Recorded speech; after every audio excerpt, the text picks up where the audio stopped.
Right, so both of you guys, okay, first of all, let me just acknowledge the fact that we know each other. What's up? What's up, fam? Okay, let me get that out the way.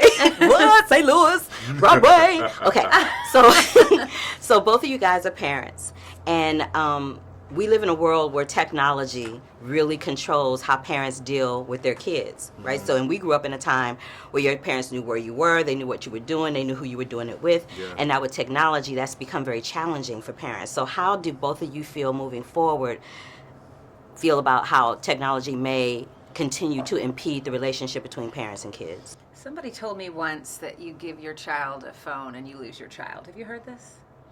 I haven't heard it, but I told me understand that. the sentiment behind it. It's crazy. I tell my son I'm a hypocrite because you're going to see me on my phone and I'm still not giving you a phone. And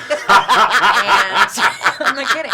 You will be the last one of all your friends to He's get a 10? phone. He's 10. Everybody Your else kids has already one? have phones? No. You'll be the last one. And I said, and the only thing that's going to make this hard for me is the fact that I'm gonna find it strange that you're the only person I can't track on GPS.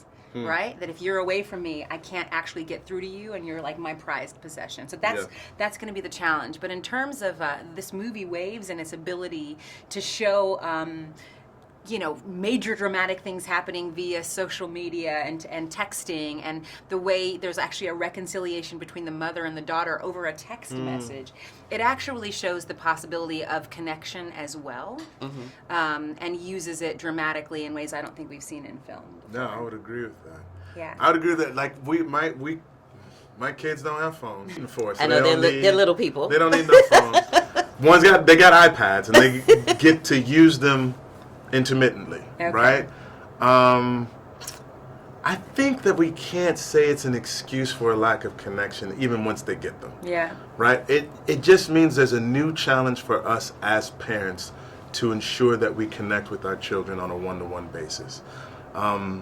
I get that it's going to be a different challenge and one that we didn't personally have to navigate in our youth. Yeah. So it's going to be new territory for us, but it doesn't mean that we can't find a way. I'm hoping for the best. Tyler is one of those kids that looks up to his dad. Yeah. And his dad pushes him and pushes him and pushes him. Do you think that the opioid use of his dad has some effect that ultimately affected Tyler further on down the line in terms of emulating his father's behavior and drug abuse? Well, Well, listen, like he used his medicine to regulate his pain because he's got a bad knee.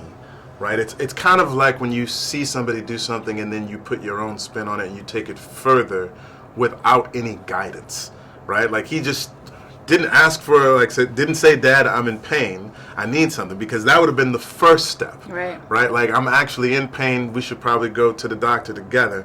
Didn't admit that he tore the thing up and was still working out after the fact, right? Right. So I'm not going to say that my having painkillers was a reason for his abuse of those painkillers.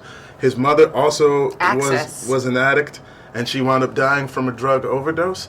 I think the most important aspect is that he never felt as if he could own where he was falling short, or where he felt as if he was falling short. If he felt as if he could share these things with his father, whether it was the drug use, the actual pain in the shoulder, the actual pregnancy of his girlfriend, if any of those things at any point in time he could have been like, Mom, Dad, I need help, we could have collectively found a solution. Anytime a child feels as if they can't share their problems and they have to shoulder them by themselves, they're not always going to make the best decisions. Yeah, absolutely. Thank you. That's my time. Right. Thank you.